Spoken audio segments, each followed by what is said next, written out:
सभ्य मगहिया भाई बहन के भूलेटन काका के राम राम आथिन मगहिया खबर में सुनथिन देश दुनिया के खबर। बिहार विधानसभा के अध्यक्ष विजय कुमार सिन्हा अपना इस्तीफा न देतन, आखिरकार उनका हटावल जाए।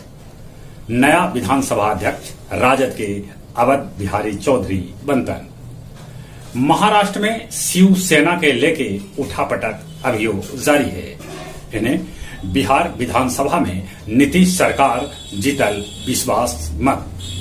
विश्वास में पड़ल कुल 160 वोट। अमिताभ बच्चन होलन corona positive. BrahMos miss fire में वायुसेना के 3 गो अफसर कैल गेलन बर्खास्त। धार्मिक टिप्पणी के लेके तेलंगाना के भाजपा विधायक टी राजा पार्टी से निलंबित कर देवल गेलन। भाजपा नेता अभिनेत्री सोनाली फोगाट के रहस्यमय स्थिति में होयल मौत। परिवार के लोग कहलन कि ई मौत न हत्या है। 8 दशक में आधा पिघल गेलन ग्लेशियर।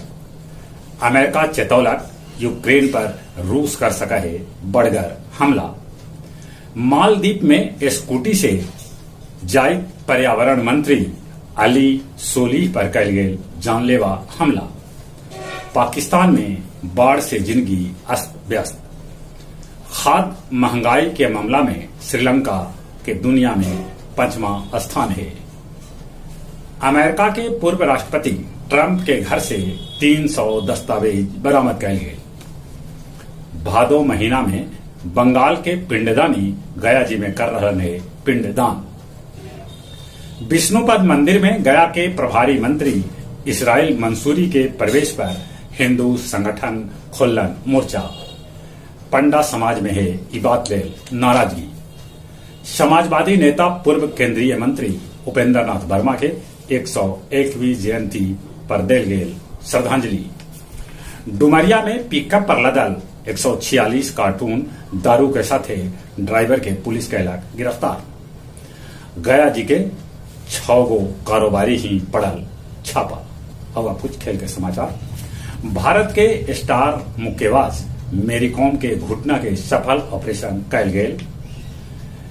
प्रो हॉकी लीग 18 अक्टूबर से राउरकेला में खेलल जाए।